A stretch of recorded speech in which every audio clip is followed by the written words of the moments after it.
Hey guys, Mangler7 here, the Radical Ranter, and we got Complete Punish here, a friend of mine. Hi. Yeah, hi. He's in one of my other videos when I talk about Star Wars, Battlefield, the Star Wars edition. He's in the background, as well as someone else. I can't remember. Anyway, not a big deal. Total wreck, isn't it? Mm-hmm. Yeah. Now, the movie was great. I'm gonna give a non-spoiler section, and then I'm gonna give a spoiler section. I will let you know when that part comes. So those of you who haven't seen it, and I highly recommend this video. It is fucking amazing. Go out and see it 2-3 times. Throw money at it. But yeah, it's great. Highly great. I was afraid Disney was gonna fuck it up, but they didn't. They didn't let us down with this.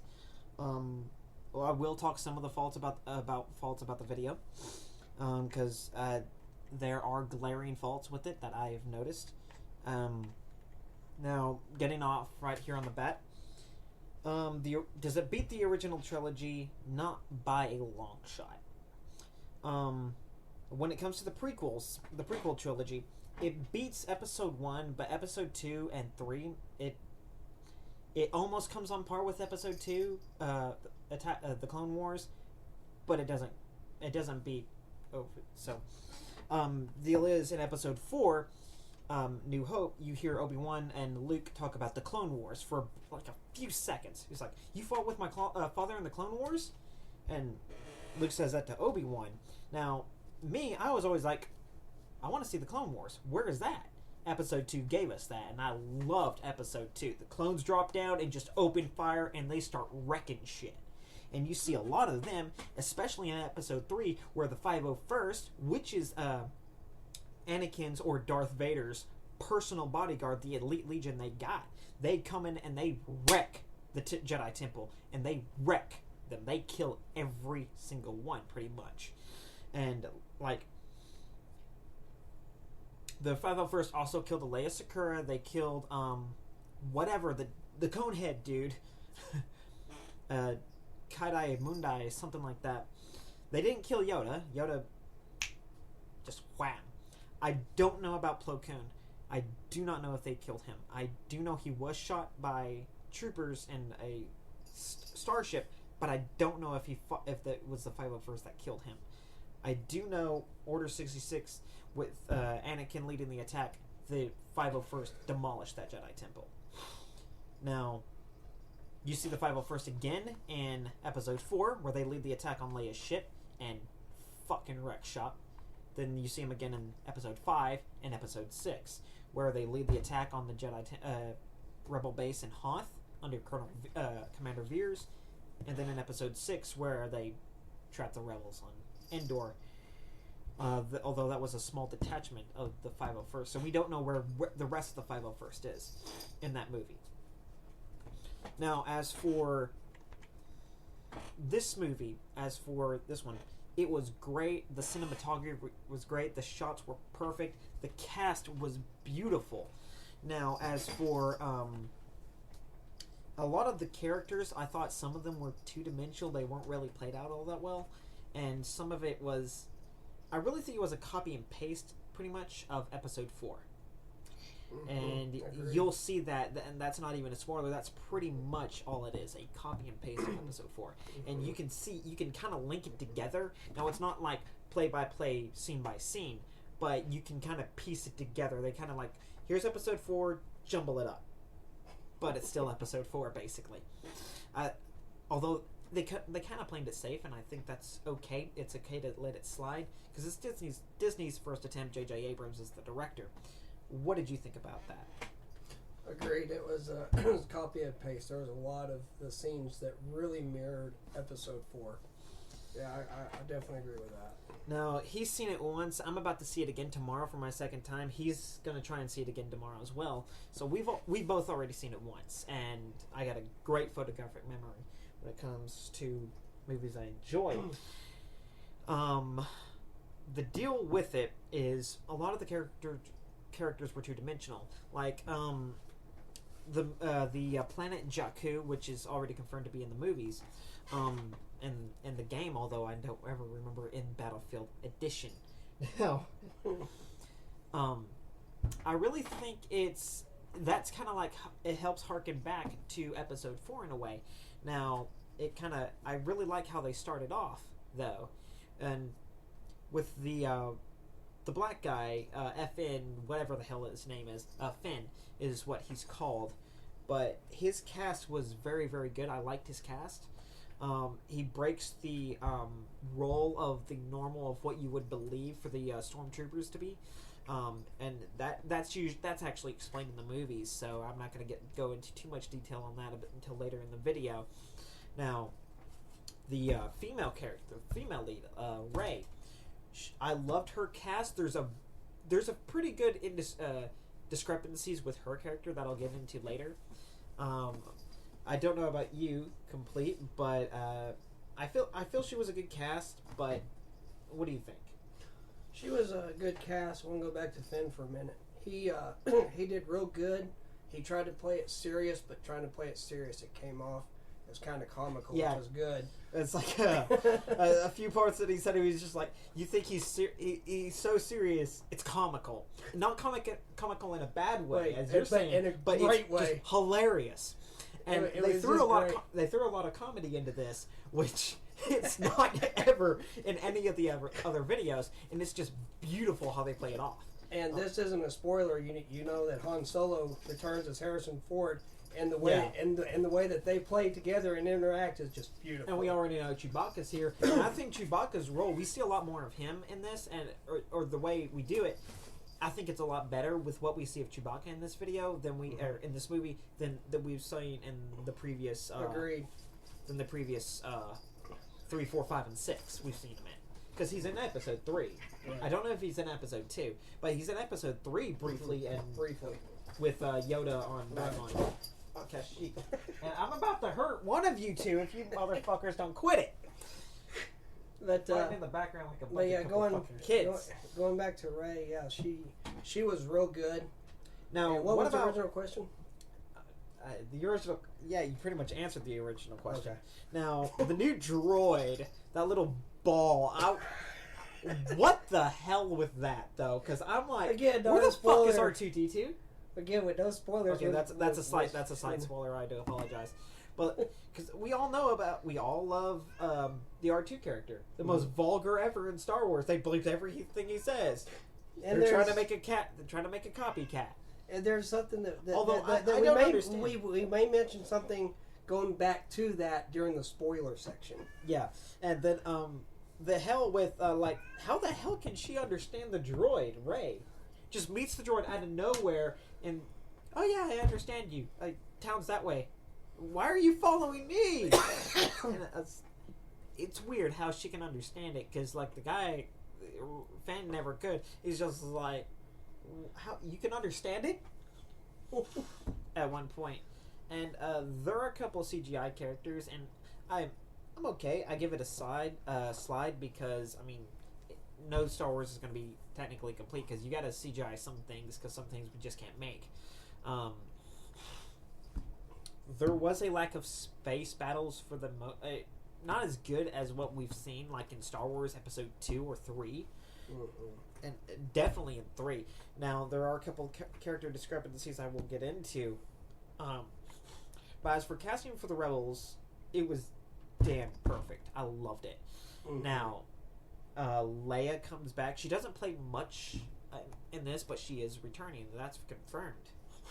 And so does, Mark Hamill as Luke Skywalker. Yeah, Mark Hamill. I couldn't remember his last name. Thank you. But the roles are great. Now, I really think Harrison Ford did a good job of a old Han Solo, because it's 30 or 36 years or so after Episode 6. I'm not entirely sure the age Well, it's difference. 30. It's at least 30 or more. And it's never confirmed his age in any of the movies. So I just know he's somewhat this. Now, there was a theory of Boba Fett actually returning because by lore he has broken out of that deal before, at least, and somehow gets returned to it. Goes into it 3 times, breaks out of it twice. I think the 3rd time he gets killed as he goes into it. Now, I don't know if that's going to be confirmed. We may see him in episode 8. Now, we are going to go into the spoiler section here now. So I'm going to give you about 5 seconds to click the fuck away. And if you continue on this and you get mad, 1, you're fucking retarded. If you skipped through the first, you're fucking retarded. But you have been warned. This is your own fault if you haven't seen the video. If you haven't seen episode 7, The Force Awakens. And this is the spoiler section. Now, Jakku was a lot like Tatooine, I think. Just copy and paste Tatooine. And when the Empire came down, you don't really see what the hell's going on. But when the Empire came down and just unloaded, killed everybody in that village, I loved that scene. Because we don't know where the 501st is. I know the 501st are the best stormtroopers in the galaxy. They fuck shit up. You do not fuck with the 501st. They will make your day a living hell. Everybody says the stormtroopers can't hit shit. That ain't true in this video. That ain't true anymore. These guys were all taken from birth and conditioned to be fighters, warriors, kind of like Spartans. But unlike the 501st, who were clones, the 501st could fuck your shit up. You can't deny that. The 501st with the attack on Leia's ship in episode 4, you lost 4 troopers in the middle, and then lost 2 more, 1 to Leia and 1 to another trooper, but they killed everybody they fucked with that went against them. The 501st is really downplayed in episode 5 and 6, though. Right. They don't get any real good spots after that, except in episode 2 and 3, where they just go berserk on everybody. And you really see what the 501st is capable of in episode 3, where they kill every Jedi they can fucking find. Now, it's not the 501st that almost killed Obi-Wan. That was, I can't remember what Legion that was that did that. But the 501st has always been the best Stormtrooper Legion. Now, they're no longer around, and hell, 30 plus years, they're probably all dead from age. Or hunted down and killed systematically, pretty much. But with the new Stormtroopers, they're all conditioned from birth to be like this. That doesn't work for all of them. Some of them have to go back for reconditioning, it appears. Now, that's the way it happened with Finn. Now, with Finn, this is a big glaring hole. In every single episode of Star Wars, this is... When you're shot by a laser, do you bleed? No. That really, I was like, where the hell did the blood come from? Did he get somebody run up and stab him repeatedly or something? That we just through the armor? Yeah, through the armor, and he gets hit, and Finn helps him down, and he's like, and blood is where Finn's like, oh, but through the helmet, and what? I was like, oh, fuck! He got shot by a laser. Now, unless it was some shrapnel that we didn't see. And I highly doubt I didn't see it, because I was like, holy shit, this fight is awesome. Because he gets blasted by a ship. I think it hit him like right here. And right in the ship area. That's not shrapnel that I saw. He didn't get hit by a rock or just like tore his open. And also, how did he get blood through the armor on his hand to do that? Well, it would have been on top of the armor. But yeah. But that was just inaccurate. Then Kylo Ren, also known to be Han Solo's son, big spoiler there. I called him Ben. My deal is, it's lore official. I don't give a fuck what Disney says. They can't say the official lore is not true, because fuck them. That's for the fans to decide, and as far as I decide, the official lore is still go that Han and Leia have 2 kids, as far as I know, Jake and Jaina. Now, that's where I kind of think Rey is supposed to be Jaina here, because she has a very damn good Force connection. A very damn good. And almost relevant, kind of like Anakin, in a way. And either through being Luke's daughter or Leia's, she's still going to have that Force connection, because they're both related to Anakin. Now, let me touch back on where we were. With that battle at Jakku, that scene where Kylo Ren comes down and everybody's like, fucking it's Vader again, technically. Pretty much. Poe, the Resistance pilot, which is kind of like the Rebels now, tries to do something and tries to shoot him, and he just goes instantly out of nowhere. You expect usually see Jedi or Sith block it with their lightsabers and send it where the fuck ever, or direct it back to the one who shot.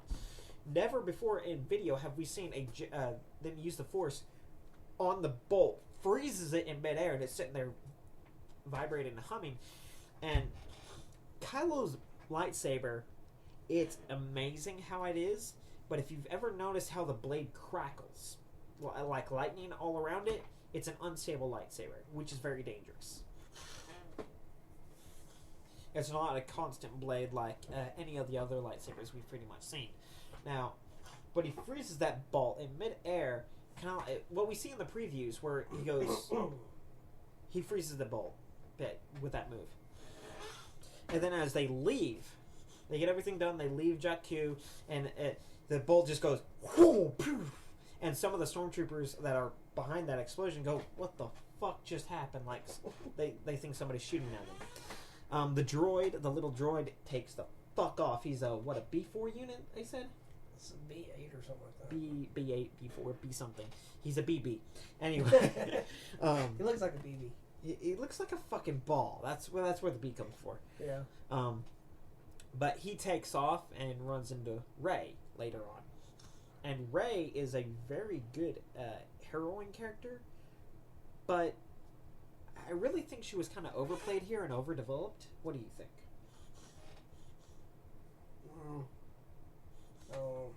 Because I thought she did a great job. I thought it was a great character. So. Great character, I no doubt about that.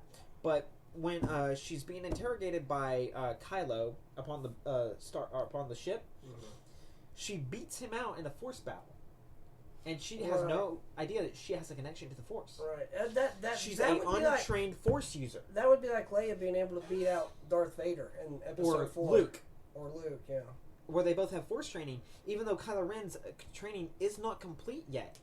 He's trained in the Force. Right. That would have been like Leia being able to beat out when Darth Vader did that on the original Death Star in Episode 4. If because Leia, but they never used that. They used a probe droid on her with interrogation techniques. Now, but like, she beats him out and says, "You're afraid you'll never be as strong as Darth Vader."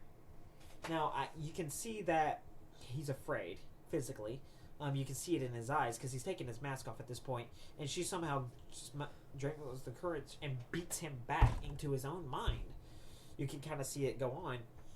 Now, that's always puzzled me because it's not possible ever in the Star Wars lore for an untrained Force user to beat or come close to being able to match someone who does have who has Force training, and that was even with Anakin. He never had Force training until he got the training from Obi-Wan to ever use the Force. Right.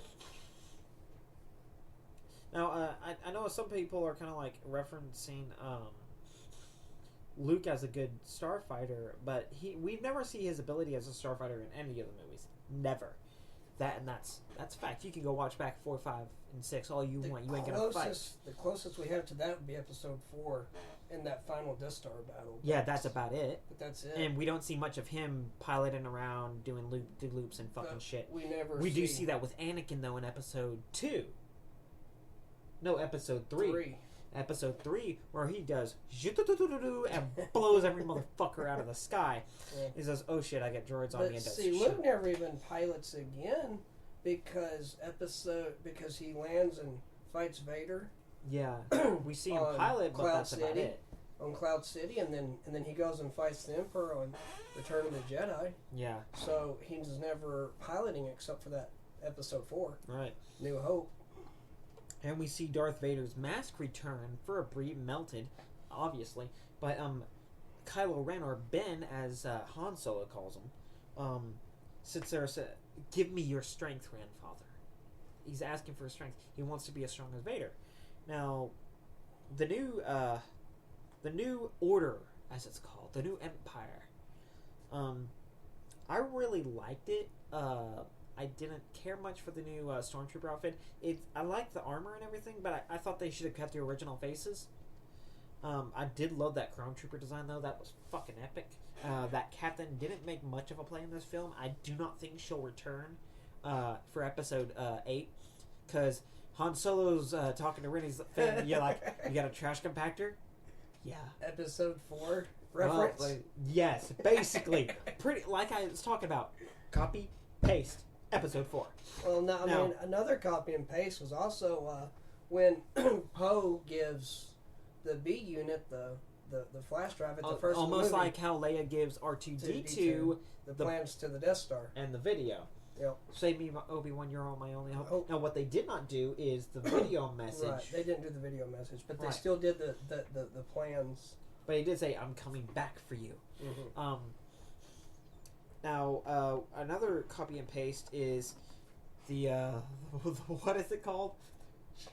Superstar Destroyer Planetary Destruction System. Was that the Star Killer base?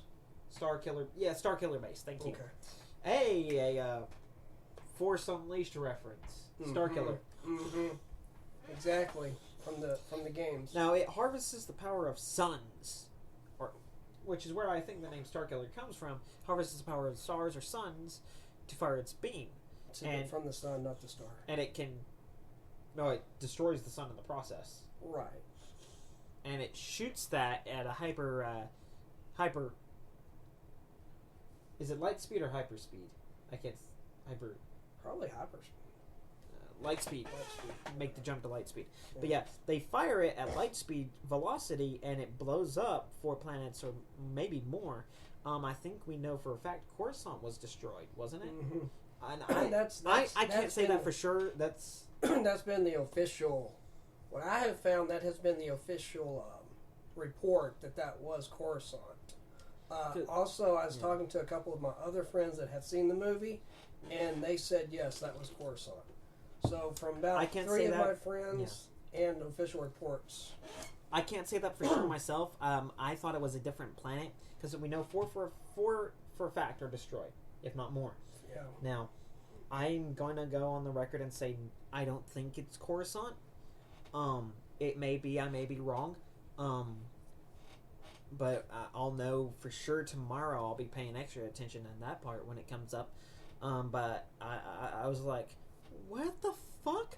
But almost like in the end of episode 4, where they go to destroy it, the Rebel Alliance, the Rebel scum, or the Resistance in this case, does back the fucking episode 4 shit again. Now, unlike this is a huge spoiler, and it did. I know it's going to piss some people off here.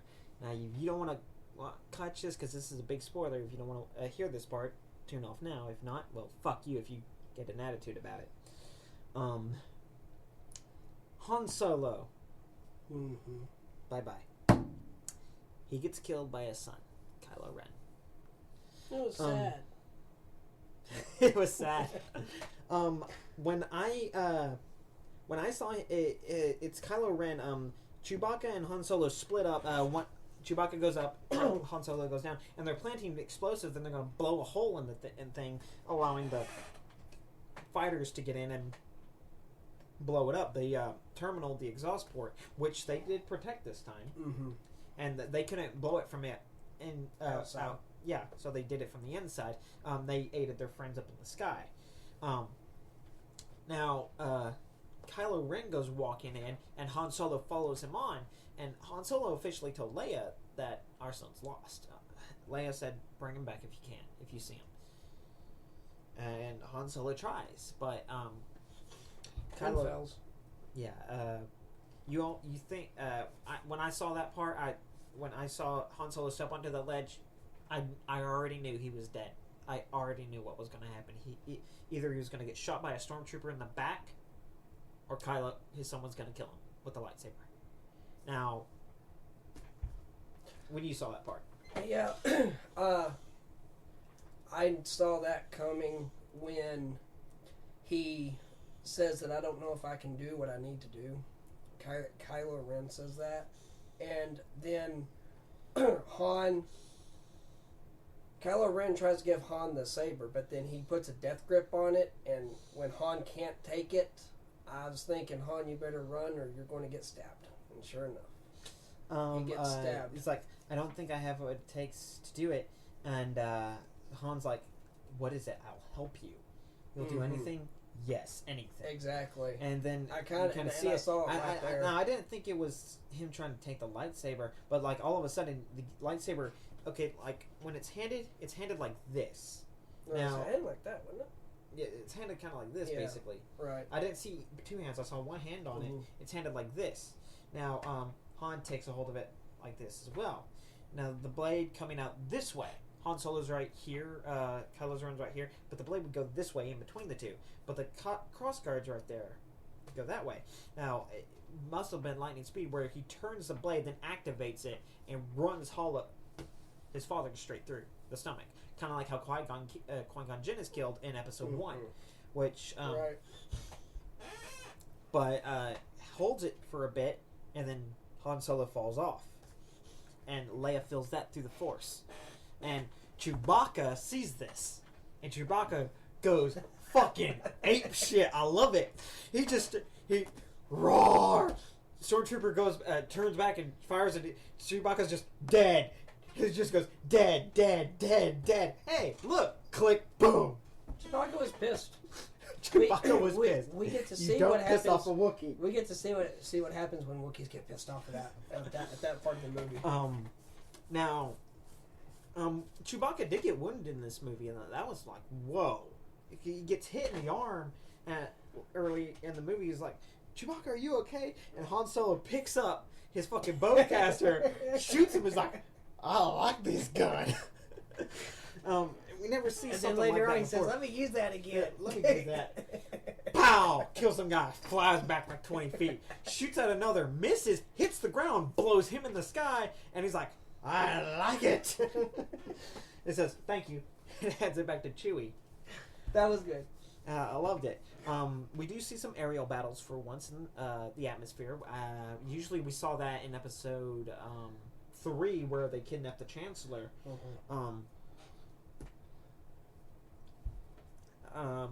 We saw a little bit of that in 2 where they were trying to take out the Trade Federation, or there was Trade Federation was episode 1. Yeah, Trade Federation. I can't really think what the Separatists were trying to take off, and the airplanes came in and blew holes in them and blew them up.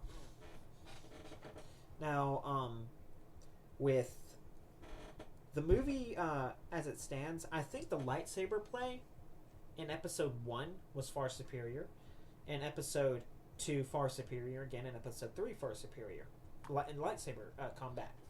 I do think they really overplayed this in a very, very bad way, the lightsaber combat. They did actually bring vibro blades in for fucking once. And this has been confirmed that have vibro blades. Vibro blades are able to, or vibro daggers are able to stand against a lightsaber in combat. Normally it would just go swish, you're dead. They can actually fight on a level. And Finn is holding the lightsaber, and I don't know what planet they're on. It looks like Yavin 4 or Endor. It's lush forest, and it could have very well been Tython, for all we know. But what happens is one of the stormtroopers is like, traitor! Throws down his fucking blaster rifle, goes shing, and the fucking like a hammer, electro hammer, vibro hammer pops out, and he fights Finn, vibro hammer, whatever, to lightsaber, and actually gets the better of him and is about to kill him when he gets shot in the back and just goes thud. That was a great addition to the movies. Yeah, but Kylo actually kills one of the stormtroopers, activates it, runs him through, but like gets a hold of a blaster rifle and just starts killing everybody. The Resistance just jumps in, and very beautiful. I really do like the new upgrade to the X-Wings and the TIE Fighters. They're 2 men now, but the color design is fucking beautiful. Black, sleek, and gray, and I think the Starfighters, the X-Wings, are now black as well, aren't they? Yes. Yeah. Yes. Now the rebel suits for the most part they still look the same. They're still orange. They're still kind of Orange and white. Yeah. Han Solo doesn't have his vest and white. He still has the white shirt, but he has like a leather arm jacket now. Yeah. Leia's old. Yeah, but that vibro blade was a great addition because we see that in like almost all the video games. And every video game you play is like Obi-Wan or a Jedi. You can always get fought by somebody that's not a Sith, and they can block and stuff. Melee combat. Yeah, melee combat. So that was a great addition to finally see that in a movie. And we see a non-Force user use a lightsaber for once. That was interesting. And he's like, you can totally tell he's untrained in hand-to-hand combat because he's swinging around like, yeah. He ends up fighting Kylo Ren hand-to-hand. Now, this is what I don't understand. She has no Force training, then all of a sudden just... she's getting beat back bad by Kylo here. I'm talking about Rey. And then all of a sudden, because she gets a lightsaber later on. Right. Because she has the Force, and she knows it. Oh, yeah, and she could beat him out with a Force pull, because remember, he's trying to pull the lightsaber, and she won it. And she beats him out because he thought it was coming to, but then he dodges. Yeah, because she's standing right here, Kylo's standing right here, the lightsaber's over here, and he goes to the Force pull, and then he goes, whoa! Or no, he dodges this way, and then she grabs it and activates it, kind of like how Luke did in Episode 5, and kills the Wampa, but then she beats the living shit out of him. He first beats her to a ledge, because the place is blowing all to hell now. Then she beats him like a trust in the Fourth or something like that. I don't remember exactly who said it. No, that woman who calls Chewbacca her boyfriend. Oh, hey, yeah. Where's my boyfriend? Yeah. I love that Wookiee. Don't remember her name. I don't remember her name either. It was fucking short. It was a weird name. But I honestly I didn't catch all the names in it. Yeah, that's why I need to see it again. Then all of a sudden she comes back and beats his ass, cuts him several damn times. I'm like, okay, lightsaber cut puts people the fuck down. Because I'm seeing, because we see shit in like Star Wars: The Old Republic trailer where Sith are getting cut on their arms and just their legs, and they're going down from an actual lightsaber, and just don't makes no sense. Now, for the most part, the movie was great, but it's a copy and paste. Just like how Obi-Wan Kenobi dies in Episode 4, Han Solo dies in Episode 7. So there's that part there. Starkiller Base, Death Star, blows up planet, blows up 4 planets. The trench run. Trench run at the end of the movie. They have to again go through a trench. So that was like Episode 4 when they went through the trench run in it. So. Yeah, and they did another prison break. Prison break. Basically, kind of did a little different this time though. It was still a stormtrooper outfit that was involved. But unlike last time where they invaded the base, it was an actual stormtrooper defection. That's Finn. He was a stormtrooper and he defected, and aided Poe in his escape because he was broken by the Force. He was like. Right. And he ended up telling Kylo everything. Right. And I do like Kylo's temper tantrum with that lightsaber. We lost the droid. Shah! Just goes fucking berserk, and you just see it, and you can't help but laugh because it's just fucking epic. He slashes everything all to hell, and the guy's like, "Okay, I hope he doesn't kill me." What else? He's like, he had help from a girl. Turns around, grabs him by the throat. What girl? He's like, fuck, man. And there was another part. Kylo has a temper tantrum. He's basically a mimic of Anakin Skywalker. He has too much of that Vader in him, you can tell. That early Vader. And Anakin never really had that problem until he felt his mother dying. And when he had her die in his arms, he went fucking nuts. I mean, he just walks out, wham, with that lightsaber. And I loved that. Personally, when he did that in Episode 2, I loved it. Him just going berserk on those fucking Tusken Raiders. You see that without any real reason for it here. Right. He's not developed enough. Why is he like this? You just know he has it in him. And Why? it was said that Luke failed in his training, but it doesn't say what started that his descent pull. to the dark side. Yeah. What his descent to the dark All side. we know is Snoke. Is it? Yeah, close enough. Snoke or something in Spokane, something like that. I never fully understood that name. I think he's a remnant of the Ratak. The Eternal Empire is called. You see a lot of this in Star Wars: The Old Republic of the ancient empire, the Rataki, not the Ratataki, but the Ratatak. Like you'll find datacrons throughout the game of their ancient empire. I think he's one of those because they did that. They locked Soa away, and he looks a lot like Soa in the Eternal Vault. Now, I'm not so much sure that he is another version of Soa in my eyes because he does look a very, very, very similar. And Soa's like, I've waited 20,000 years, but I will wait no longer. And he's very prominent in the dark side. He's a god, basically. Korriban was his throne. But in the movie, Snoke or Spokane, I'm just going to call him Snoke. He looks a lot like it. We don't see too much detail from him. We see him usually from just one angle. And hologram wise, but I think he's a version of the Ratatak remnants come back from exile, maybe, or maybe from another Vault Unleashed. I can't wait to see how they develop his character in the following episodes 8 and 9 and I already know he's going to be more powerful than the Emperor. All of the Ratatak had very, very damn permanent, very good force abilities, and the Sith Emperor. Darth Sidious, he was powerful. Emperor Palpatine, or Darth Sidious, was powerful, but I think this guy is going to be even more deadly. Because he's serious. He's a know-it-all. He's foreseen all this. And he ends up saying near the end of the movie, bring Kylo Ren back. We need to complete his training. So we already know Kylo Ren was pretty much a badass in this movie, despite his flaws, such as his temper tantrum, which were fucking hilarious.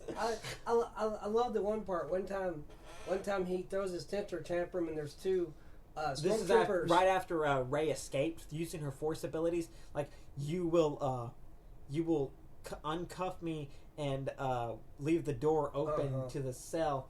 What did you say? I think I'll tighten those restraints. She does it again. A force user with no training. This is a very, very big flaw in this. Mind controls. That takes years of training to even learn how to do the force like that. Right. Big flaw, but as you were. Yeah. But so the stormtroopers come around the corner and they hear the lightsaber just cutting up everything in the room. They look at each other and the other one taps the other one on the shoulder and goes, kind of nods back this way. They just turn around and start going off. Yeah, they come around the corner and you can hear and see sparks flying out of that room. You can hear a ship crashing, and you hear him just raging and cutting shit up like he did in the video that you see. And the stormtroopers come around. One of them keeps walking, and the other one's like, and he's like, oh. Yeah. They turn around and start walking away. I love that. I'm laughing so hard. Just did a great job on that. Everybody was laughing in the theater when I saw it on December 17th. Birthday present to myself. At 8:30 p.m. He saw it 17th at... You saw it the 17th too? No, 18th. 18th. Yeah, I saw it on the 18th at 4:45. 4:45 p.m. Okay. Great movie. However, really, really, really holds strong to that episode 4. I really don't hope Disney fucks this up because they have already kind of fucked it up. Great movie. I love it, but they did fuck it up. I do think the killing of Han Solo was good. It helps build that Kylo Ren character because a Sith's strength comes from their feelings, their emotions, and with him getting built up even stronger like this, killing one's father, that's gonna feed a hell of a lot of power. But that fear that he's not as strong as Darth Vader really kind of hurt him in my eyes. Well, we kind of saw that coming because earlier in the movie he said, "I don't know if I want to have the ability to do what I need to be done." When he saw Snoke for the first time, for we see in the movie. Yeah. Well, that's what I meant when he saw Snoke for the first time in the movie. Yeah. And then earlier in the movie, I don't know if this is later, but they start talking about he's gone in search. Luke has gone in search after the betrayal of Kylo. Mm-hmm. He's gone in search of the Jedi homeworld for the first Jedi temple. And as most of those who knew of the Star Wars lore, I don't know if Disney has fucked this up. Most of us know that's Tython. That's where the Force was born, technically. A Force user were born was Tython. And the first Jedi Temple was Tython. And that's where the first Force war was on Tython, between Dark Jedi and Jedi. The Dark Jedi fled, and then they kind of established on Korriban where they mingled with the Sith, the pure blood Sith and red skin species, and those are actual Sith species Sith, as well as Sith themselves as a type of Force user. But then you got the first hyperspace galactic war. After that, now with like Tulak Horde, his species was Sith, and he was also a Sith Lord. I guess that kind of helps you see it. But for those of you who know who Tulak Horde is, now I really think Disney better not fuck this up, because that they never mention the planet in this movie, but I really think but when they do, they better call it Tython. Let people know, because this is a planet we've never seen before in the movies, never even mentioned of in the movies, in the prequel or in the original trilogy. But let it be mentioned here, because not a lot of people know where the Jedi were born. Technically, those of you who follow the movies but don't follow the actual lore deep, like me or Punish here do. Like, I follow it through Star Wars: The Old Republic, and I follow it through books and online, really damn closely.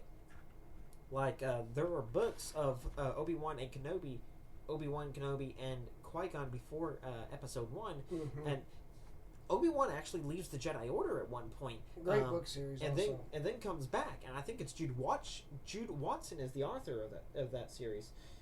I can't remember the name, but I think so. Sounds right. But great stories. Qui-Gon has actually fallen in love with another Jedi. She gets killed, and he freaks out. But like Obi-Wan actually fell in love, and the girl, she gets killed too, and they're teenagers. Mm-hmm. That would have been a great planet to see as well. Melilda Dan make an appearance here. And you know, Luke falls in love in the books. Mara Jade. You know, Mara Jade or something. I don't know. After she dies, he actually goes to the dark side for a while. Yeah, and then comes back. And I don't know exactly how she died. I can't remember that at the moment, but I know she did, and they did have a daughter. That Rey character, which is also another speculation. Instead of being Han and Leia's daughter, it could be Luke's daughter. Right, because they leave and they never come back. Now I really think it could be Luke's. Either way, if it's Luke's, they still have a connection to Anakin Skywalker. Leia still have a connection to Anakin, and Anakin had the highest rating of ability with the Force ever seen before. Right. And then he had the most midi-chlorians. Midi-chlorians. Yeah, midi-chlorians. Now, I really think the humor in this one was great. No, it was great. It is because they tried to make it so serious that it came off comical in a great way, not in a bad way. Perfectly done. Yeah, where we see in the freighter Han Solo runs, and they're like, "How did you get these things that are like worse than a Rancor, probably?" Oh yeah, definitely worse than a Rancor. Because they're like giant blobs with tentacles, like eyes. And then, did you see the teeth? Oh yeah, like fucking, it's like a chainsaw, like a moving saw pit that has tentacles and can move. So fuck. And it's a giant blob, and blasters seem to have no effect on it. Didn't seem to. And Han Solo, for some reason, has 3 of these fucking things on his freighter. Rey sets these fucking things free. Han Solo's right here. There's one gang here, one gang here. They get free, and Rey's like, wrong fuses because they're underneath, and they're like, fuck. One drops down, fucks shit up, and then Rey and Finn get back up on top level, and they're like, what does these things look like? One of them slams down that and pulls her aside and keep running. But it's hilarious. And Han Solo's like, I got a bad feeling about this. And he starts running off too. It's like, get the door. And this is where Chewie gets injured in the freighter. Han Solo's trying to get the door wired, sliced. Chewie takes a bolt to the arm. Han Solo goes, Chewie! Grabs that bowcaster and just starts fucking killing people. But I really like when Chewie goes on that rampage after Han Solo gets killed, because Chewie's just roar, pow, pow, pow, pow. We've always heard, you don't mess with a Wookiee, you don't want to see rip your arms out of your sockets. And we kind of saw that. And he that almost kills Chewie. Finn like 3 separate times. And Finn is horrible with a mobile moving ship blaster. Can't do it for shit.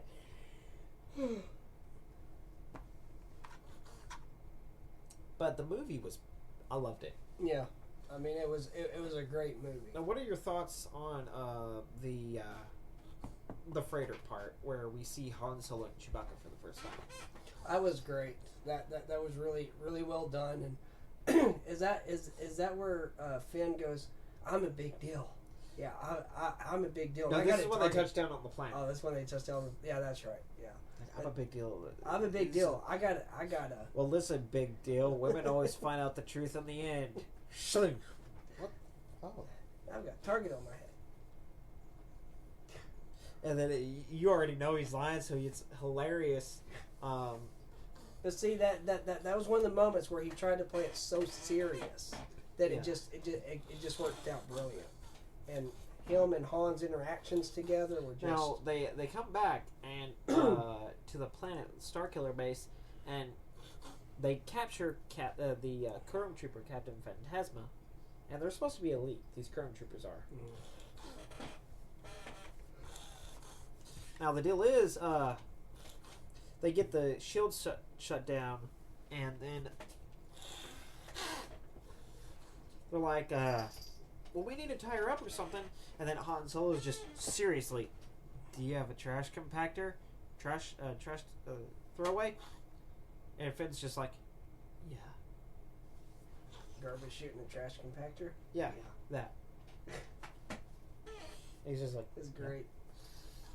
Yeah. And Captain's just, you kind of think what's going on in her head. What the fuck? Again, another episode 4 tie-in. Yep. Or, when they get thrown into the trash compactor in episode 4. Yep. Although, unlike this amount of look, she's gonna survive. Right. Anyway, even if she did manage to get out of the garbage chute, she's probably still dead because they went boom. Yeah. So she would have to get out and get in the ship and get out. Yeah. Before all that happened. And the planet was destroyed, Starkiller base, and it looked like a fucking planet. It was. That's what it was. It was built into the planet. And they actually show... And they harvest the power of the sun to do the beam. And they actually show a size reference that, oh, no, this is the Death Star. This is Starkiller. It's like, yeah, okay. Kind of like a dime to a 50-cent piece. 50 cents is like fucking huge. And dime is like that fucking big. So it's kind of like... Or down to a quarter piece. I mean, not a quarter. Dollar piece. Okay, yeah, something this small right here. Okay, this is the Death Star, and this is Starkiller. Yeah, Starkiller, Death Star. You see the size difference comparison. That's basically how it was. And it's like, what the fuck? And when you fires, they're like, it just blows up 4 planets. Now, they mentioned the Republic in this, the New Republic. I really don't know what to make of this bit, because they're talking about the fleet, the Grand Fleet. We never really see mention of this. We see no mention of Republic backing. So it makes me think, they were told to stand down and they never did. What do you think? Yeah, that's. There were a couple of things in the plot that I don't think that they really pulled out and went deep enough into. It was a great movie. I love the plot for overall, but there were a few things that I think they could have really went deeper and really dug into that they kind of just gleaned over. And there was just a huge amount of time, not literally between the movies, but in the movie, so much had happened that they just did not pull all of that out. They went too far forward, maybe. Yeah, that's. I felt that a couple of times that the plot was just moving too fast. Had moved too far forward, and too much had happened to be able to readily follow everything. Right. But still overall, the whole plot was great. And we don't even really one of the things I wanted to touch on, spoiler wise, was we don't see too much of R2-D2 in this. We don't see our lovable droid anymore. And what happened to C-3PO's arm? Why is it red? Oh yeah, C-3PO. The first time you see C-3PO, Master Han Solo. You probably didn't recognize me as I have a red arm. And then like R2-D2 is said to be in a low power source ever since Luke left. Yeah, and then he comes back near the end and gives the entire map of how to get to Tython, I presume, of where to find Luke. Well, the B unit put in the final piece. Yeah, because he's this giant missing piece. And like, we got a puzzle, and then the B4 rolls up and goes, ding! Hey, we got a map. Yeah. And they go and find Luke, and that's near the end. And he doesn't say anything in the movie. But, like, she holds out the lightsaber, and it's Anakin's original lightsaber, where he's fighting, who is it? He's fighting Obi-Wan, where he loses all three, his last real arm and both legs, and he takes the lightsaber and leaves. And then he gives it to Luke in episode 4, and then Luke gets his head cut off. Everybody who's touched this lightsaber ends up losing body parts. Then it gets to Luke. Luke gets his arm cut off, and then part like Vader. Kind of like what happened in Anakin versus Count Dooku, where he gets his arm cut off. But the lightsaber play in this was nowhere near as good as episode 1, 2, or 3. That's by far. But there's been a lot of speculation. Fans have speculated that they're both noobs. So they're hoping that in episode 8 and 9 it'll really develop and become more like episode 1 or 3. Yeah, episode 1 or 2. I really think 1 had a lot better lightsaber play than episode 3, or almost on par with episode 3. But I know episode 2 by far had better lightsaber play. We don't see much of it, but we see a lot of damn good lightsaber play in episode 2. We don't see much of it in 3. We do see it mainly between Obi-Wan and Anakin. Yeah, that's the big fight. That's gonna be hard to beat. That was very, very well choreographed, though. Very well choreographed and very well coordinated. But I don't. It wasn't very. It didn't have all these awesome moves like we see in episode 1 or 2, where Yoda's bouncing everywhere. You see a lot more force maneuvers in that. Or whereas in episode 2, you but our skills with the lightsaber, and then he starts fighting, and then you see Anakin just go grab 2 lightsabers and just go nuts, and then the fight with General Grievous against Obi-Wan, where he's 4 lightsabers and starts spinning, and Obi-Wan choo, but and cuts them all off in 5-10 seconds. But that's just his skill of good how good Obi-Wan is. But that lightsaber fight between Darth Maul, Qui-Gon, and Obi-Wan was great. Oh, no doubt about it. And you kind of see that. You don't see much of a reference of that anywhere else. You don't see such a good lightsaber. You only see these one lightsabers. Big deal. Show us another awesome lightsaber like this crossguard that we finally get to see, or the double lightsaber we see with Darth Maul's. And Darth Maul's is a very unusual double-bladed lightsaber because it's 2 lightsabers in one. That's not normal with double-bladed lightsabers. Right. They actually one crystal at the center that extends both ways. Right. And Darth Maul's is unusual like that because when it gets cut in half, he still has that other blade. Well, also he only uses one part on Tatooine against Qui-Gon. Yeah, that's true. He didn't use a double blade. He used one end.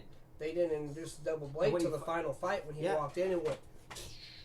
It activates one end and then the other, and then it extends, and they're like, "We'll handle this."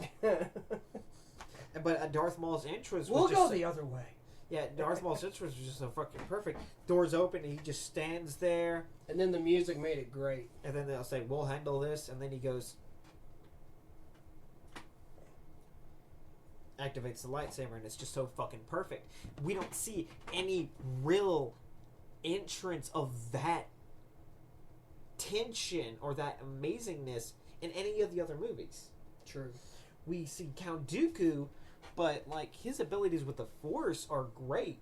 He can go on par with Yoda in the Force, and he can go on par with the lightsaber. And Darth Sidious, that little bit with Darth Sidious and Mace Windu, I felt it was kind of underplayed, because he dispatches all of the other Jedi with like blocks him, kills him, blocks him, kills him, blocks him, kills him, just almost like dead block. And then I don't really get that. And usually he can block you can block lightning with a lightsaber, but he reflected it. That kind of threw me off. Yeah, because in the games it's more of a block type thing. Like the lightsaber absorbs it. And then he does it. Obi-Wan blocks the lightsaber. I don't think so against Count Dooku. Because Obi-Wan's lightsaber absorbed it when he did it. It didn't shoot it back towards. It didn't reflect it anywhere. Yeah, it didn't shoot it back towards. So Dooku. Mace Windu may have been influencing with the Force. Okay. One of those things we'll never know. Yeah. Damn it. But I think it was really good, and it's just one of the things you got to see it for yourself, pretty much. Mm-hmm. Shit, 50, almost an hour now. It was really great in terms of you just don't understand why Disney kind of fucked it up. It was a great movie. By no means, you should still see it. There's nothing that takes away to where you shouldn't see it. Great movie. Highly recommended. Definitely movie of the year material. Now, I am definitely waiting for the Deadpool movie to come out. That's going to be fucking great. And I'm still waiting for Avatar 2, where we're supposed to see a lot more about the Oceans of Pandora from James Cameron. That's going to be great. But I don't understand exactly how they played it like they did with the lightsaber combat. Because they should have given Kylo Ren a lot more ability with that crossguard than what they did. I mean, you just see like that real good lightsaber part is when he just trashes that fucking computer terminal. Just that sounded like Chewbacca there for a second, but he just trashes that terminal, and the officer's like, "Okay, I'm just gonna stand here." Fuck.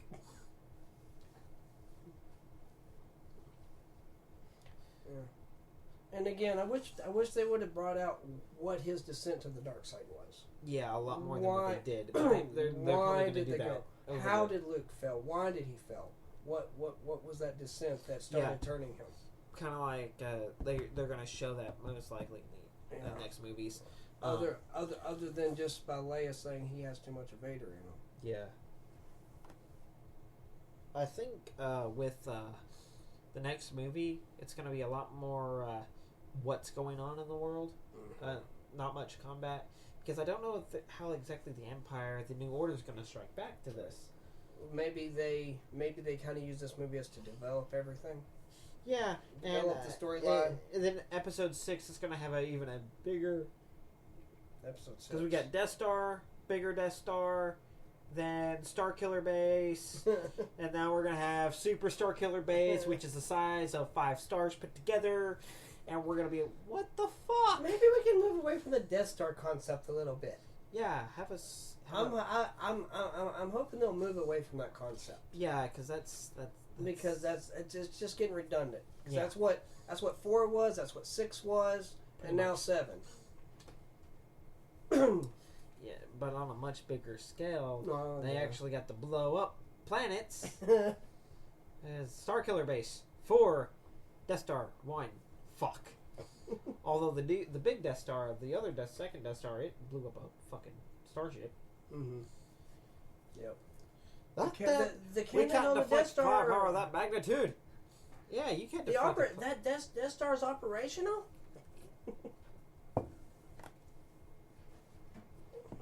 Hey, you were talking about what they're going to release next year in 2016. Rogue One. Rogue One, which is supposed to take place, you said, between episode 3 and 4? I finally found a plot for they're releasing Rogue One on November 16th, 2016. And the plot's going to be, it's going to show the Rogue Squadron going after the plans for the Death Star. Yeah, and we actually already have a game about that, pretty much, called Star Wars Dark Forces. In the first mission, you get the plans for the Death Star and you send them off. And you're a rebel spy. You're a spy for the Rebel Alliance. Then you later on go to find the Super Troopers, basically, or the Dark Troopers, basically. Right. And it's really kind of weird how they do that. That a lot of Bothan spies said in episode 4 near the end that a lot of Bothan spies died for these plans. Or is that episode 6? A lot of Bothan spies died. No, that was episode 4. Mon Mothma says that on the base right before they go to the Death Star. She's never in episode 4. She was in episode 6. Yeah, it's episode 6 that a lot of Bothan spies died to bring us this information. So, we don't know exactly what it's going to be like, pretty much, except for the guy from Dark Forces should be playing a role in this, unless Disney fucks up here. Which this is already established lore. This is by the LucasArts deal. This is established lore that I don't know exactly what his name is at the moment. Kyle Catron? Kyle something. Let me look it up here real fast. But I'm looking forward to seeing how they develop them going after the Death Star plans. I'm looking forward to that. I found something else that says it's confirmed that Disney's going to have one Star Wars movie per year. So what I'm expecting is we'll have Rogue One 2016, and then 2018 will be Star Wars Episode 8.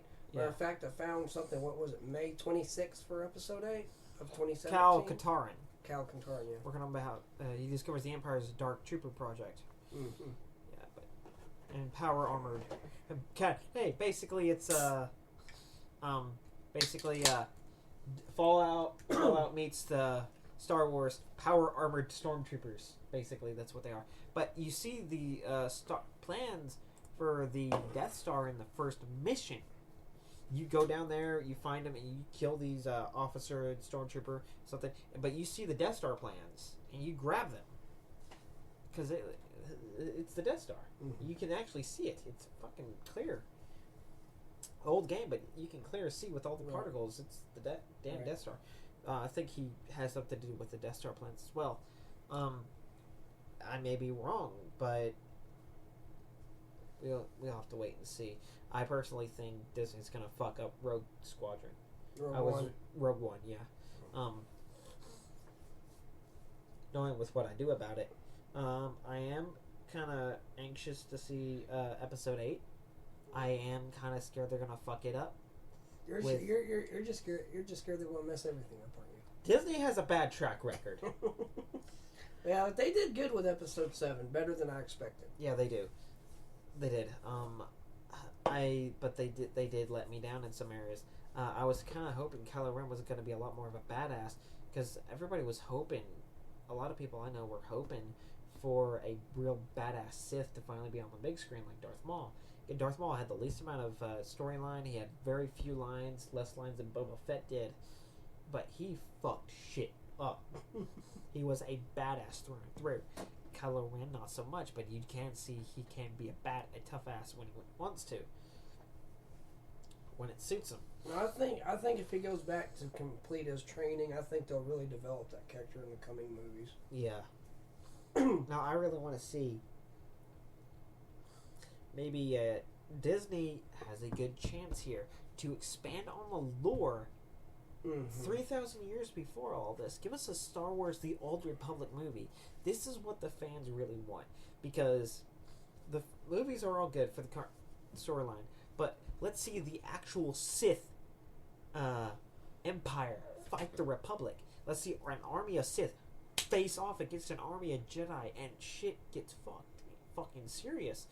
Like, one Sith goes out and takes like 5 Jedi. One Jedi kills 3 Sith.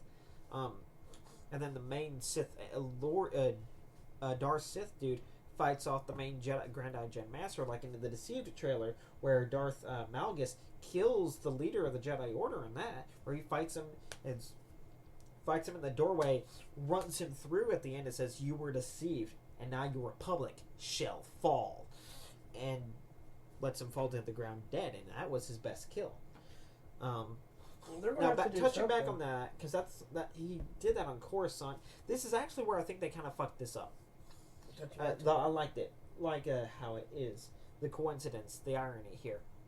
Darth Malgus, back in Star Wars: The Old Republic, before the game is set, he actually commits. It's the Deceived trailer. If you've read the Deceived book like I have, you actually realize his plan was to raise Coruscant, bring it to ashes, not destroy the planet as it's been done in the movies, but raise that thing to ash, kill everybody on it, kind of like what Darth Malak did with Terrace.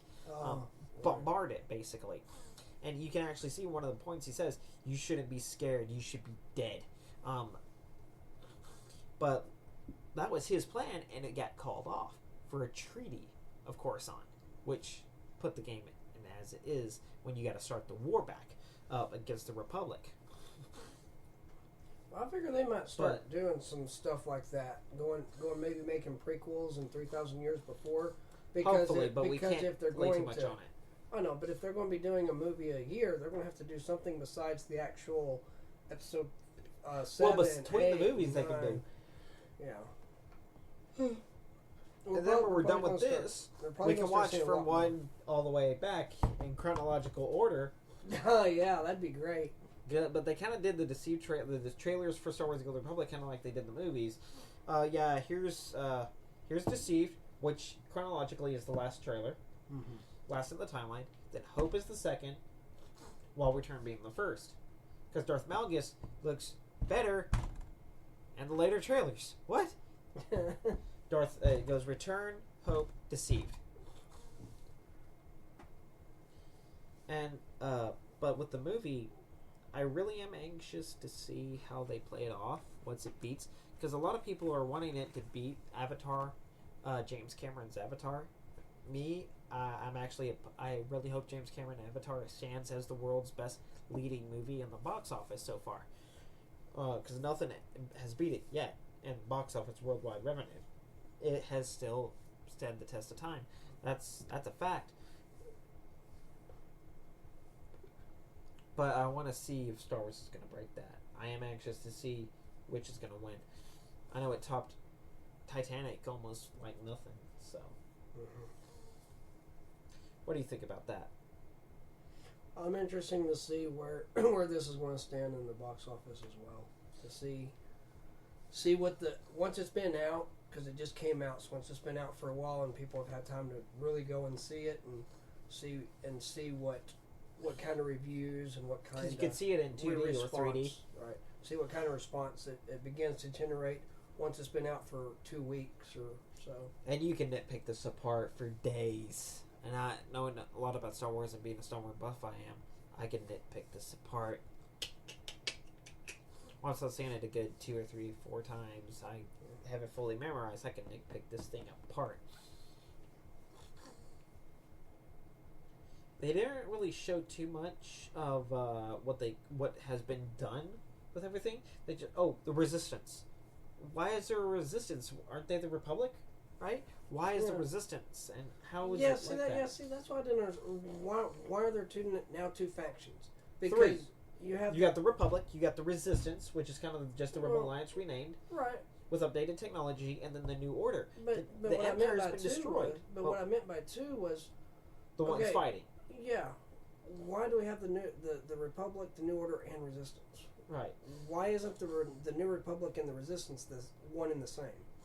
Where did Resistance come from? Yeah, because the Rebel Alliance won the war in Episode 6, and the Empire just kind of fell apart. But this, I guess, kind of where it comes from Disney wanting to fuck up the storyline lore. Kind of like how Blizzard's done, and this is why Blizzard lost a lot of favor from me, and Blizzard fell apart. pretty much with World of Warcraft is they continuously fuck the lore up after it was already established. I think Disney's gonna do the same thing here. They're gonna fuck the lore up. Because they have no say of what is established and what's not. That's already been established before them. They have no say about it. They can't say, oh yeah, this is now non-canon. They don't get that right.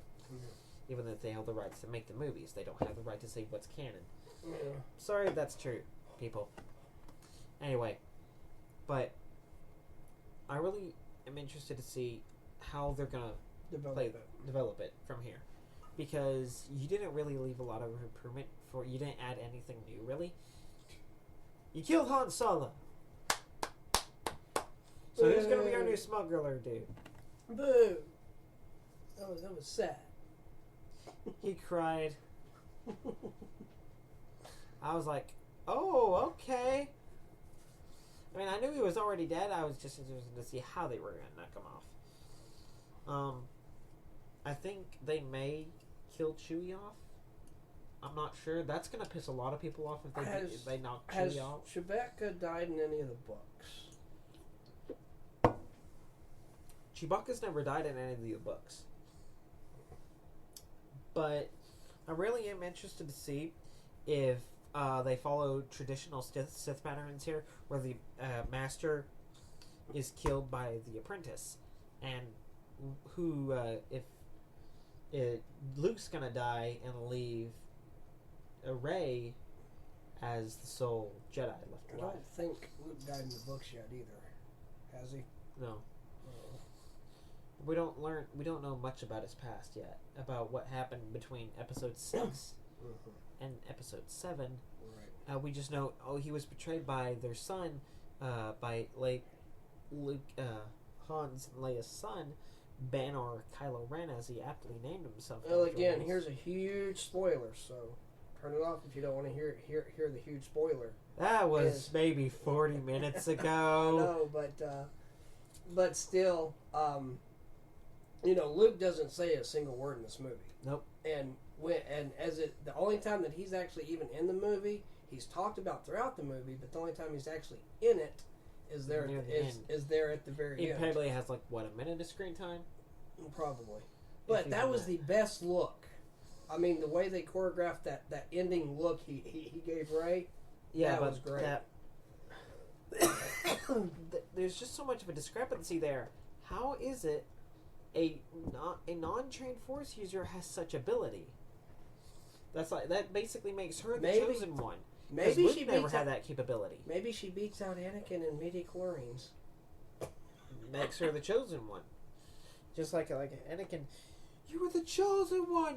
You're supposed to bring balance to the Force, not leave it in darkness. Destroy the Sith, not join them. No, fuck you. Join the Sith. I want to be evil, motherfucker. Now, all these kids have an awesome. No, they don't. They need to be looking up to Darth Maul. Well, no, Darth Maul. He gets cut in half. Oh well, fuck it. Darth Vader. There you go. Or Count Dooku. But yeah, what do you think? How do you think they're going to play it out from here? I still want to go with what I've already said. I think they're going to develop the storyline more. It's just going to be interesting to see how exactly they're going to do it and where they're going to go with who Rey actually turns out to be, whether it be Han and Leia's daughter or whether it be Luke's daughter. And if so, if they're going to leave Luke in the movies long enough to develop the love relationship he had with Mara Jade. Mara Jade, yeah. I mean, how far are they going to go with all that lore? Yeah, and it's just going to be interesting. The bad luck of that lightsaber going to continue. Is she going to get? Yeah. Did she ever get her hands or anything cut off in the books? He got Rey? Yeah.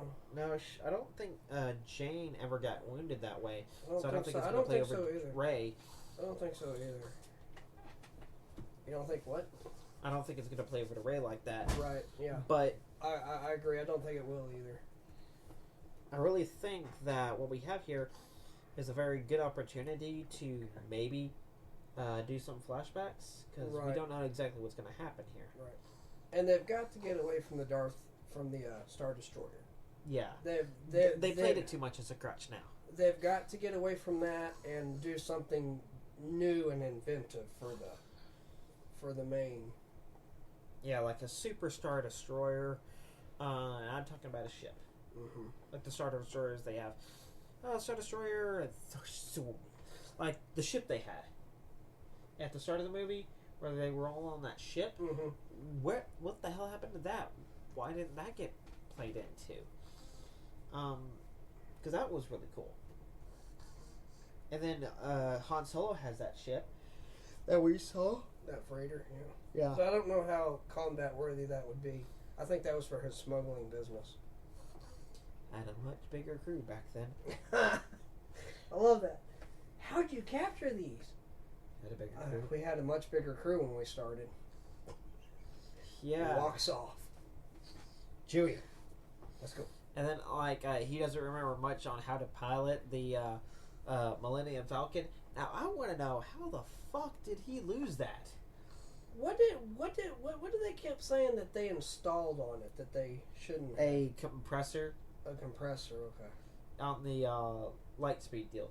Right. And then she rips something out of the wall. He was like, what? Uh-oh. What? I bypassed the compressor. Nice work.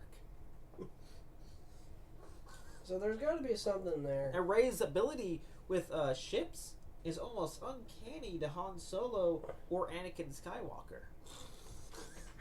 Because remember, he built C-3PO. He worked very, very good on at pods. We don't see much of a development later on. But it could be very, very good here. Right. What do you think on that?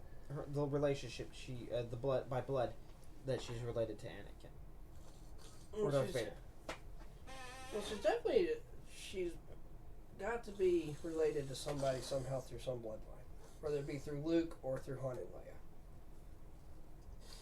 Yeah. So unless they just go a completely different way in Episode 8 with her, and Episode 8 with the way it left off, we'll find out. But I'm really hoping they stick to it's Han and Leia's or Luke's. Yep. And we hear some kind of like a ghost type deal there, and we do see a flashback type deal or a vision where she actually sees into the future with the Force. Kind of freaks her out. No, it does. It doesn't kind of. It does. Where she sees the lightsaber for the first time, she touches it, and then everything freaks out. And then she just runs off.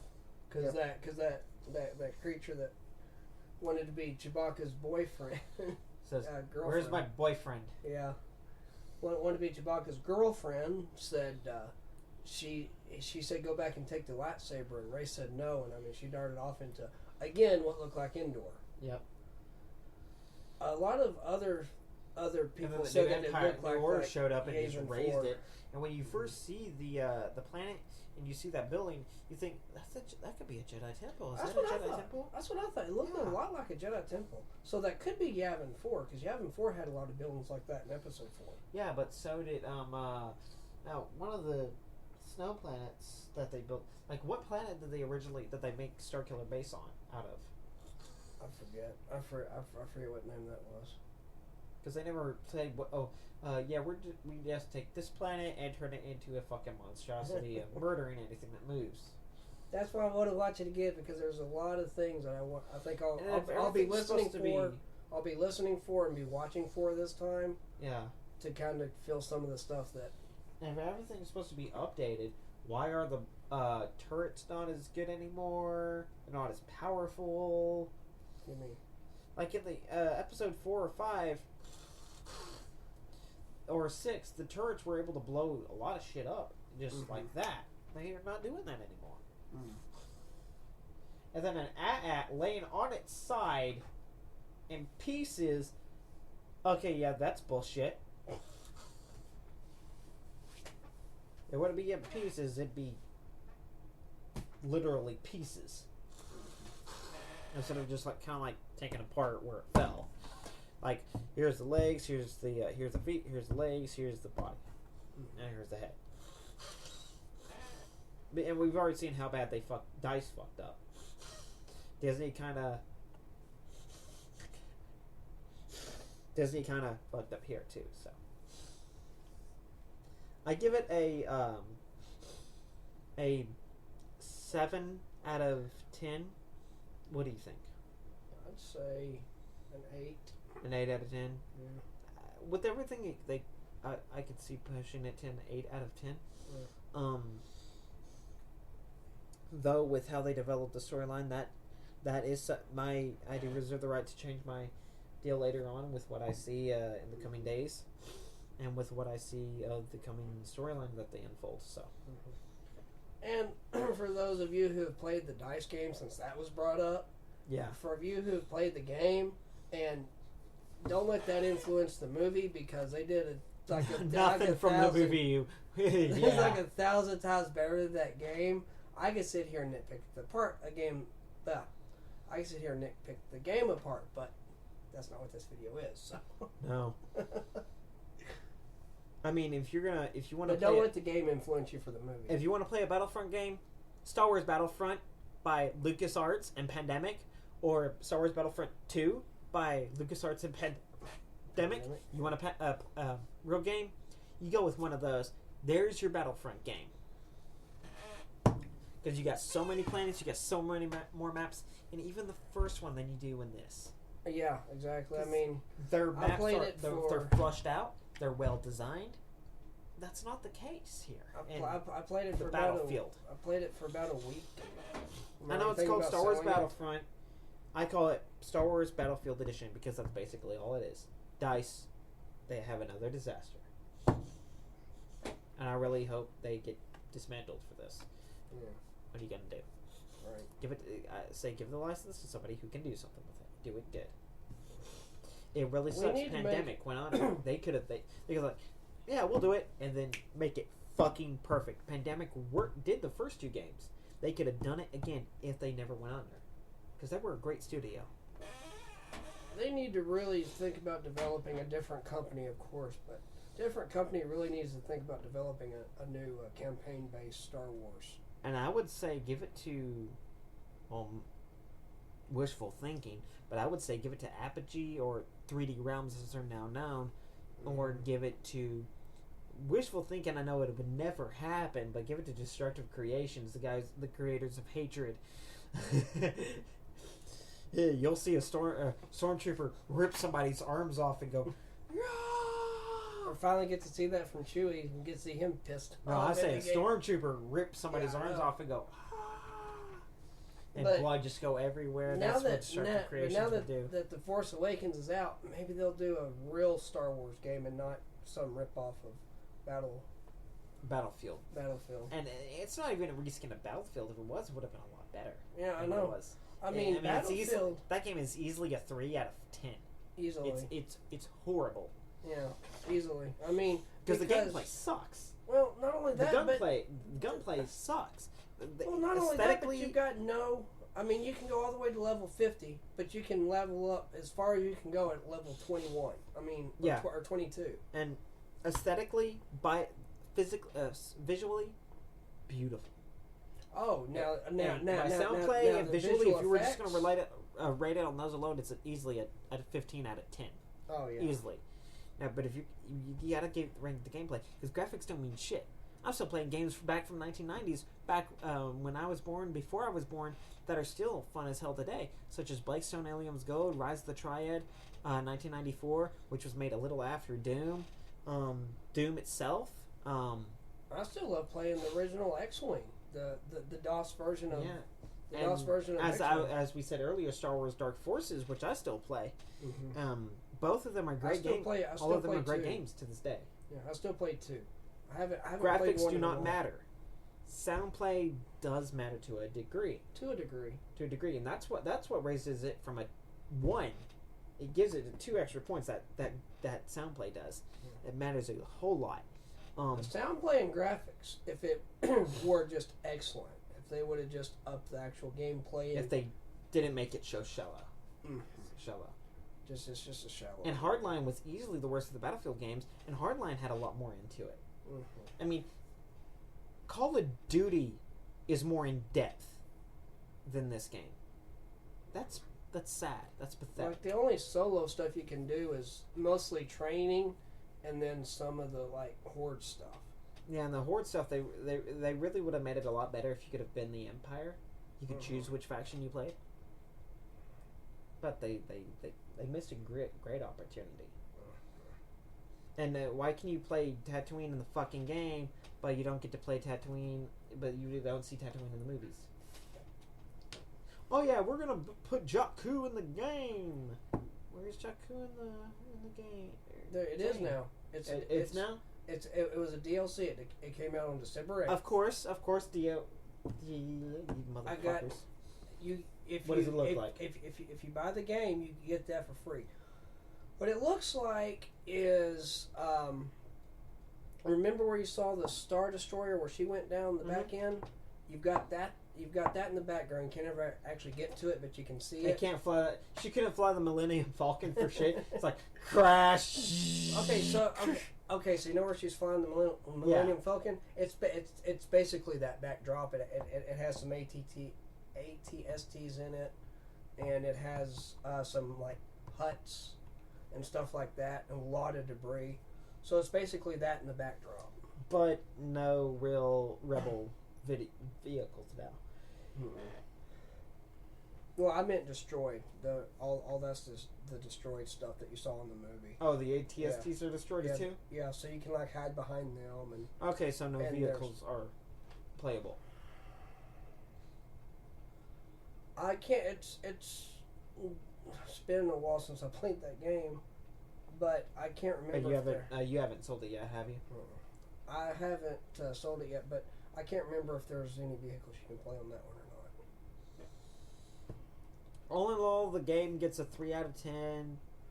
Horrible, with an epic fail seal, because the epic fail. I don't even think that describes it. That's kind of bad. I think that disgraces epic fail. Utter failure would probably be it, with the facepalm seal of fuck. So don't let the game influence you on the movie. No, not at all. The game was pathetic, but the movie gets a amazing 8. Seal with an 8 with a grade A seal of epic sauce, of awesome sauce. I'm really interested to see how they develop it from here, because it could go either way. They can make it a copy clone of 5, or they may actually add something for once. Disney is not really known for their creativeness when it comes to taking over an existing franchise. Well, they can't do another copy and paste. They've got to be original in 8 and 9. To make them better. But this can slide because it was their first one. Yeah, this was their first attempt. This is the first movie, Star Wars movie of Disney. Yeah. So we can let that slide because they're just trying to get us reintroduced. And we got to remember how to make, because Episode 7, it's better than Episode 1. How I see it, it's Episode 5, Episode 3, Episode 2, Episode 4, then Episode 6, Episode 7, and then Episode 1. I really would love to give Episode 1 a lot of higher rating, but there was just too much talking. Jar Jar ruined it. Not really for me. I kind of toned him out. The real funny part of him was when it came to the battle of the Gungan battle, because he walked up, it was like, oh shit, and that to me was just perfect. Fool just kills like a couple million dudes. All right. Found him more annoying than anything. Yeah, really more annoying than the start of. I really think Qui-Gon tried to get rid of him, and he wouldn't go away. But it goes Episode 5, Episode 3, then Episode I can't remember what I said, but Episode 5 and 3 are definitely the top, with Episode 2 coming in third. Episode 5, 3, and 2. Episode 7 is very good. It's definitely not better than the original trilogy. It's better than Episode 1 of the prequel trilogy.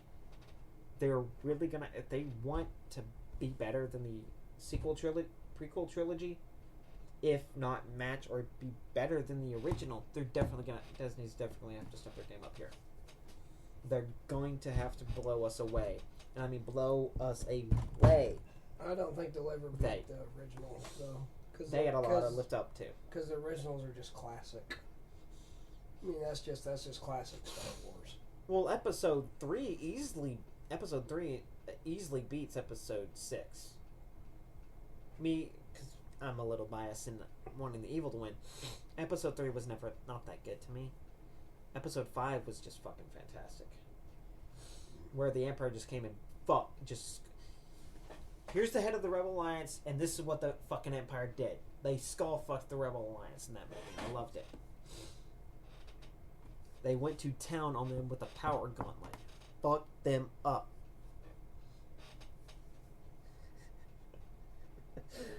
Went to town on their ass. In episode 1, I really liked it because of the Trade Federation. It was a very good turn. That was definitely an original. Yeah. And I still got the original movies, Gold Classic Trilogy, and I'm really interested to see what they do now, how they live up to the prequel, to the original trilogy, because it's confirmed they're making another trilogy. We got original trilogy, we got the new sequel trilogy, and we got the prequel trilogy. 1, 2, and 3, 4, 5, 6, 7, 8, 9. It kind of reminds me of the Eddie Izzard joke. Back when we had no idea of 7 and 8 and 9. When George Lucas still owned it, he makes the joke, children, cut the 10. 4, 5, 6, 1, 2, 3, 10. What? No, it's 4, 5, 6, 1, 2, and 3 have not been made yet. 2 and 3 have not been made, but what should they be? What they shall be, we do not know. But we know they shall be. Something like that. So you think Disney will stop at 9? Think that'll be the final Star Wars Knowing movie? Disney? No. They won't. They definitely won't. They're gonna milk it. Well, as long as they continue it good and don't just go ridiculous with it, I'll be looking forward to more after 9. As long as they keep that original Star Wars feel and Star Wars lore, I'll be looking forward to more than 9. Anyway, anything else you want to add? I think we pretty much covered everything. And even touched on the game. It covered a lot more because we wanted to make everything connect all the dots here, not leave anything out. And the 501st, if any of y'all have ever played Star Wars Battlefront 2 or know of any of the other lore, like read some of the books, you know exactly how badass and how legendary the 501st Legion is. Because by lore, they're Vader's elite bodyguard, and that not many of them get destroyed when the Death Star goes. Some of them get taken out. Most of them escape. And then the Camino rebels against the Empire when they take over, and the 501st comes in and forces them to submit. So.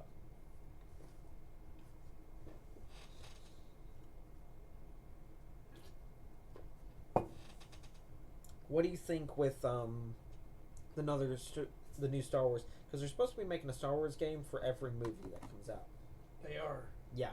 Well, that's what I just kind of said. Is I'm hoping that. That's EA for you, but somehow Konami has become worse than EA. So. That's kind of what I touched on. Is I'd like to see now that the movie's out. Let's make an actual campaign game. You mean a full single player access? Yeah, like a full single player. Not an access. online only game. Right. And Total Biscuit and Angry Joe ripped this game up. But they did a great job doing it. I like Total Biscuit's review a lot more because this is about as positive as I'm only going to get in this review. This review is not going to be pleasant. So if your jimmies are in a position to be hurt, I suggest you leave now. And then Angry Joe gives it a little bit of praise, and he gives it a 5 out of 10, I think it was, and it's an average game. And I'm like, I would have given it that. Yeah, Average Joe gave it too high, I thought, but Yeah.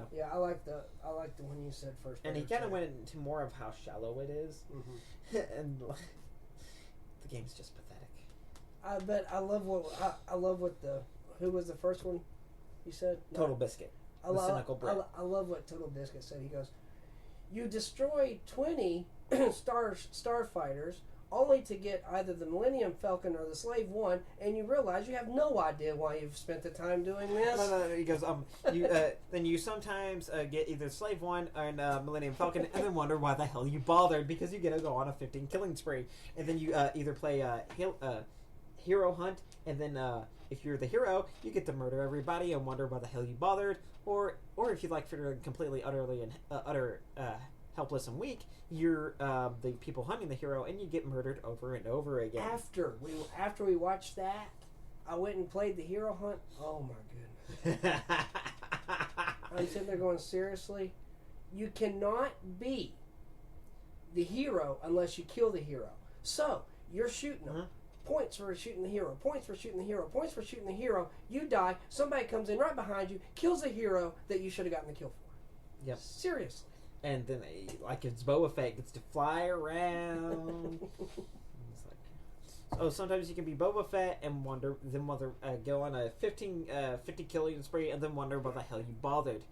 And shit like that. And they talk about it in Angry Joe's, like, oh yeah, we got like 94 for 94 kills as Boba Fett. So if they're really going to do a game per movie, because Boba Fett's accuracy is dead on, and his damage is like triple that of the game of the other people, and it's like 2 shots you're dead. Yeah. So if they're really going to do a game, they've got to have somebody besides EA and DICE doing it. First of all, just take it away from them. No, I think EA should still be the publisher. Okay. Because they do well. BioWare does well under EA's rule, and EA does not fuck with BioWare. DICE. Take it away from DICE. I get it. Say. Yeah. Okay. Maybe don't take away from EA, because I do like EA. EA does produce good games, but you gotta take away from DICE. EA does milk their franchises, though. EA is kind of bad like that. Yeah. They have fucked up. If you remember the RTS Command and Conquer, they have fucked up Command and Conquer. But regardless, they've got to take away from DICE, and they've got to make. I mean, even people that play online constantly. But do not give it to Activision under any circumstance. I mean, people that even play or online all the time, they don't like single player. Were complaining that there was no single player. Yeah. And this is hardcore online players. So. Yeah. And I mean, a lot of people don't even mess with the single player in Call of Duty, but somebody like me, I love the storyline. Yeah, Storyline and advanced. There it is. And Advanced Warfare was never that good. I mean, it was decent, but it was, and then they kind of copied it in Black Ops 3, and that was really interesting to see them continue the storyline of Menendez. But I think it'd be great, but they're going to have to do I know there's no more single-player only games, or very, very few. Yeah. So I expect there to be some multiplayer, but they're just going to have to develop some campaigns. And they're going to, and you can only use a lightsaber if you're a hero, of course, Luke Skywalker or Darth Vader. Yeah. But they need to develop another like a Kyle character under the Dark Forces where you can Kylo Ken? Yeah. No. Oh yeah. No, the Dark Forces called Kentron. Oh, Kyle Katarn, yeah. Yeah, Kyle Katarn, where you can play as that as a blaster and a lightsaber, and you have that option. Well, Kyle Katarn has a force. Kyle Katarn is in Dark Forces 2, and he gets a lightsaber. He has a connection to the Force. I know, but that's what I'm saying. But you can also use blasters too if you want to. I'm saying, but see, I mean, Dark Forces has more options than Battlefront 3. Star Wars Battlefield Edition. Yeah. Yeah, Dark Forces does. Dark Forces has more weapons and more choices. Well, not more weapons. More weapons. Dark Forces? Seriously? Seriously. There's the blaster pistol. There's the thermal detonators. There's the blaster rifle. And remember, got the grenade launchers. There's a grenade launcher in there? In Dark Forces 2. I don't know about 1. Yeah, I'm talking about Dark Forces 1. Okay, And in Dark Forces 2, you get a lightsaber. But you still get those other weapons. Yeah. And there's like 10, and yeah, there's more in A 1990s game has more options. yeah. Okay, figure this out. Battlefront 3 has no voice. You cannot use headsets. Oh yeah, that's true. They add that later in. Knowing DICE, probably not. There hasn't been any talk. I don't think that's something they're going to add in. But if they remake, if they come back with another Battlefront, put in Galactic fucking Conquest. That is not an optional feature. I made a video about this, and you were in it with me. That is not an optional. That is fucking mandatory. And this is rather the reason I give it such a low rating before. That is not optional. That is fucking mandatory. A single player campaign is a must in a Star Wars game, especially Star Wars Battlefront. The namesake is right there. Yeah, and the DLC prices. Multiplayer is a choice, not the fucking build of the game. Some games do it well. PlanetSide 2 does it fucking amazingly well. Yeah, but it's meant for that. Yeah. Battlefront was never meant for that. Wasn't quite meant for that. And even the older games have more. Their stills are flushed out for it. And then, what was it? Hero Assault, where like there's 3 heroes on your team, and the rest of the people are just pawns that just you die over and over again. So I guess about the last 40 minutes or 35 minutes have been all about the game. Well, I mean, you got to count it into this deal because it does count. It was supposed to be going along with the movie. No, that's DICE and EA. It's not gonna work. Well, one thing I noticed is I know we have Tatooine in the game, but not in the movie. But Tatooine looks a lot like Jakku in the game. And then what we have Endor in the movie looks a lot like that planet that the temple was on. And we both almost like we don't know if they said the name or not, or if we missed it. Yeah. It may be Yavin 4 because Yavin 4 is in the Outer Rim. Han kept saying, and that's why that's why I always say Coruscant can't be destroyed, because they're in the Outer Rim with all this shit takes place, and they're going to be able to hit the one of the core worlds from all the way in the Outer Rim. That doesn't make sense to me. It doesn't, but it's what they did. As far as I can tell, that's what they did. But that's the thing is Han Solo kept saying, "I know where we can go. I know where we can go." But did he ever really say where that was? No, I don't think he. No, ever, I don't think so. I don't think he ever mentioned the name. So. Anyway, I think we've about pretty much covered it and everything. Game sucks. Movie's good.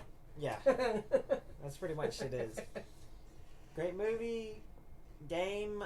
You'd be better off paying a hooker to go have sex with. That'd be the better spent money that way. Or I think you'd have more fun fucking a cat that's high on angel dust. at least you know what's gonna happen. I won't go that far, but anyways, I would. Anyway, I think that's pretty much all there is to it. This has been Complete Punish, and Main Killer 7 guys, the Radical Ranter, out.